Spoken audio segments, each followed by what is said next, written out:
नमस्कार, special report के साथ मैं हूं दीपक कुमार। पेशी, पीसी और प्रहार। जी हां, रांची की सीबीआई कोर्ट में चारा घोटाले को लेकर पेश हुए लालू ने प्रेस कॉन्फ्रेंस कर केंद्र सरकार पर प्रहार किया। राजद प्रमुख लालू यादव कई करोड़ों के चारा घोटाला मामले में कथित संलिप्तता को लेकर रांची में सीबीआई की विशेष अदालत में पेश हुए। बिहार के एक अन्य पूर्व मुख्यमंत्री जगन्नाथ मिश्रा भी अदालत में पेश हुए। लालू की पेशी को लेकर कोर्ट में सुबह से ही गहमागहमी का माहौल था। पेशी के बाद लालू ने कहा कि उन्हें न्यायालय पर भरोसा है और जब भी कोर्ट उन्हें बुलाएगा वो आएंगे।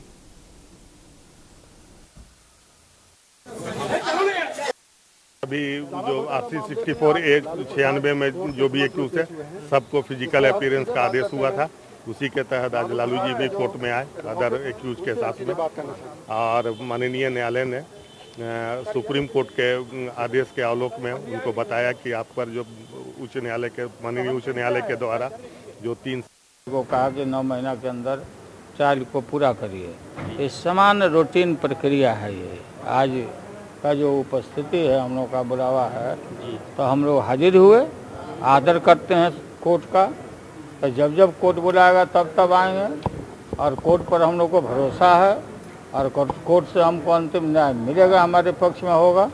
तो बिल्कुल ट्रायल तो हम फेस पहले इनसे कर रहे हैं, और इसी संदर्भ में आज बुलाया गया। हम लोग अपना हाजिरी दिया, आदर किया, जैसे लाल के सडवानी जी ने हाजिरी दिया वहाँ पर बाबरी मस्जिद गिराने के मामले में, और हुआ कि इन पर केस चलेगा तो चलेगा, तो चलेगा, और वो केस चलेगा तो हम लोग अपना पक्ष रखेंगे। फिर जो हमारा है एविडेंस, क्या एविडेंस हम लोग जानना चाहेंगे लोगों से।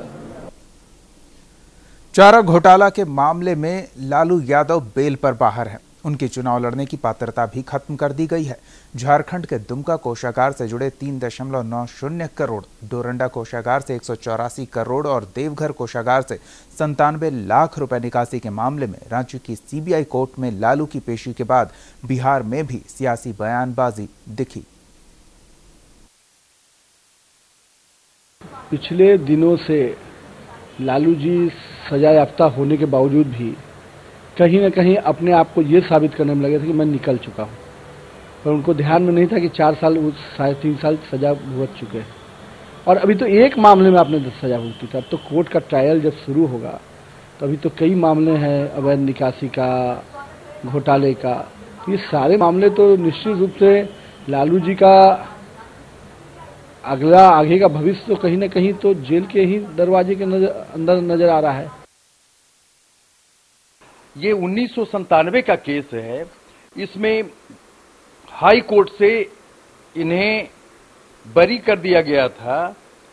उसको सुप्रीम कोर्ट ने माना नहीं, लेकिन सुप्रीम कोर्ट ने केवल ये कहा कि ये प्राइमा फेसी 121B का भी केस चलता है। तो आई थिंक इंडिया के जैसे फ्लूइड डेमोक्रेसी और एक्टिव डेमोक्रेसी में इस तरह का जजमेंट अनवारंटेड होता है।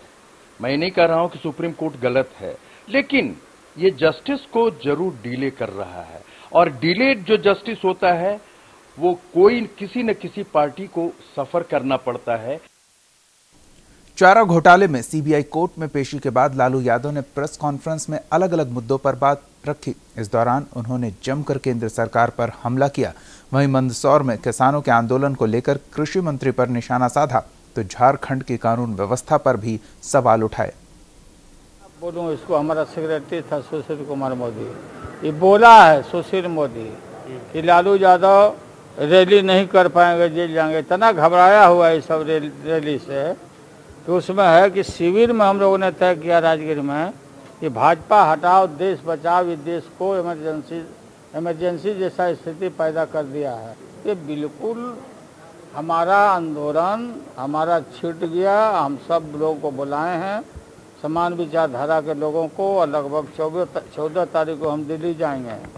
और दिल्ली में वो माननीय सोनिया गांधी जी ने जो बैठक किया था 17 दलों का, उस दल में तय हुआ था कि एक कमेटी बना दी जाए, और राष्ट्रपति उपराष्ट्रपति के चुनाव के मामले में क्या हम लोग का स्टैंड होना चाहिए, तो उसके लिए बैठक हो रही है 14 तारीख को। ओपिनियन है बीजेपी का स्टेपनी है ये राज्य सरकार कुछ है, लॉ एंड ऑर्डर इतना खराब हो गया यहाँ पर, और समूचा जो टेनेंसी एक्ट में जो ज़मीन था लोगों को ले रहा ज़बरदस्ती, CNT वाला जितना है, तो ये मार रहा है, गोली मार रहा है, आप पीट रहा है, और झूठो बोलता है कि तरक्की कर गया। और एगो मंत्री जी आए थे हाईवे वाले, तो आज उनका हम देखा अखबार में कि सोनरेखा नदी में जल मार्ग बनाया जाएगा। सोनरेखा नदी में पानी रहता ही नहीं है, जल मार्ग बना रहे हैं। किसान गोली खा रहे हैं जो तुम पूछ रहे हो, और कृषि मंत्री जी योग सीख रहे हैं, ये बुढ़ारी में योग सीख रहे हैं, अपने स्वास्थ्य का चिंता इनको ज़्यादा है। और वहाँ पर योगी मुख्यमंत्री वो भी योग सीख रहे हैं वहाँ रामदेव जी से। तो रामदेव महाराज जी, यादव जी बढ़िया से लोगों को योग पढ़ा रहे हैं। कान पकड़ो, नाक बंद करो, टंगड़ी फैलाओ, ये खाओ, पतंजलि घी खाओ। हमारे संवाददाता अमित कुमार हमारे साथ फोन लाइन पे जुड़े हुए हैं। अमित, लालू प्रसाद यादव भले ही आरोपी के तौर पर कोर्ट में पेश होने के लिए पहुंचे थे, लेकिन उन्होंने तमाम लोगों पर आरोप जरूर मढ़े, चाहे वो कृषि मंत्री हो, केंद्र की सरकार हो, या फिर झारखंड की कानून व्यवस्था।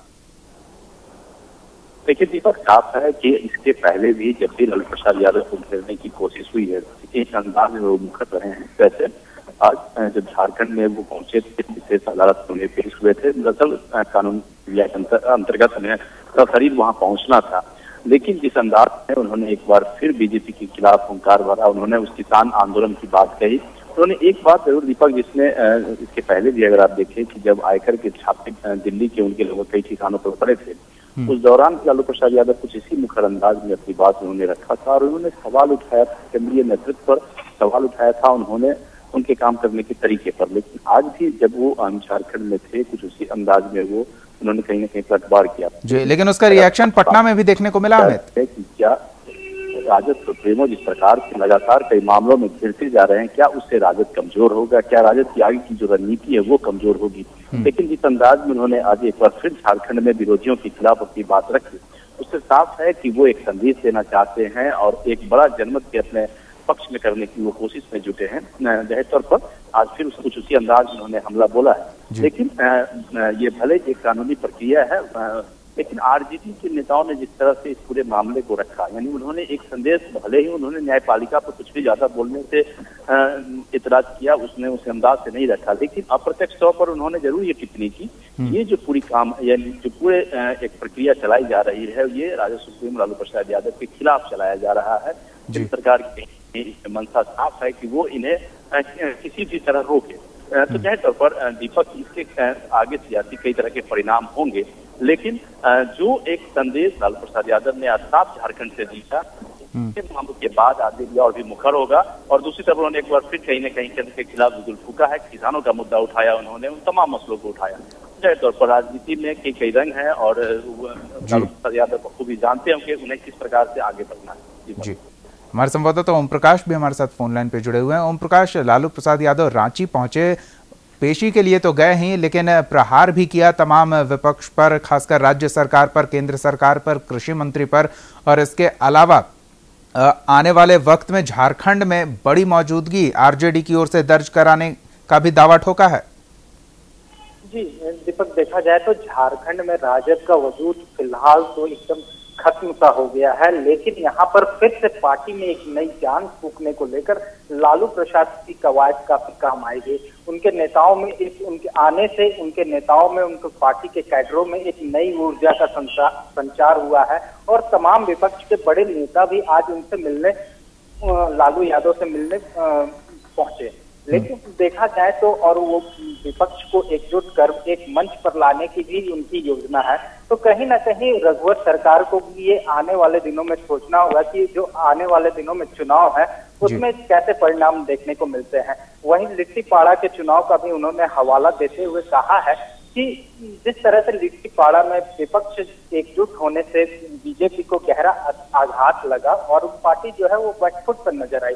तो इन सारी बातों से लालू यादव में उत्साह था, और उसी उत्साह का परिणाम था कि उन्होंने विपक्ष को एक मंच पर लाने के कहते हुए बीजेपी पर काफी प्रहार किए। उन्होंने राज्य सरकार से लेकर केंद्र सरकार के एक एक मंत्री और एक एक विधायक के खिलाफ जोरदार ढंग से अपनी आवाज रखी और सरकार के खिलाफ एक बड़ा संदेश देते हुए कहा कि अब हम मजबूत हैं और आने वाले दिनों में बीजेपी के लिए एक नई मुसीबत बनकर उभरेंगे। जी, और पेशी को लेकर क्या कुछ अपडेट्स मिल पाए हैं? जी, पेशी को लेकर वो सुबह पहुंचे थे। उन्होंने अपनी पेशी कोर्ट में उपस्थित हुए और सशरीर उपस्थित हुए।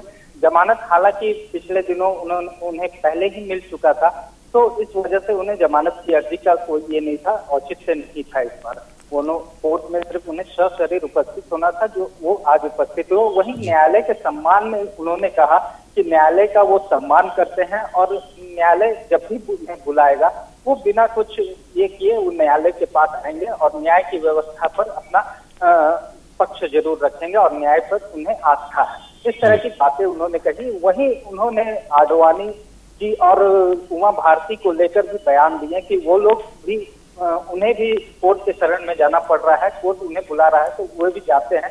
तो एक तरह से कहा जाए कि जब कोर्ट के बारे में उन पर सवाल किया गया तो उन्होंने उसका भी जवाब बीजेपी के ऊपर लगाते हुए दिया कि बीजेपी के लोग भी अब कोर्ट जाते हैं। तो इस तरह से कहा जाए तो उन्होंने अपने जो ऊपर आरोप लगे हैं उसको आईना दिखाते हुए बीजेपी को भी आईना दिखाने का काम किया है। जी, धन्यवाद ओम प्रकाश इन तमाम जानकारियों के लिए। अमित, आपका भी धन्यवाद।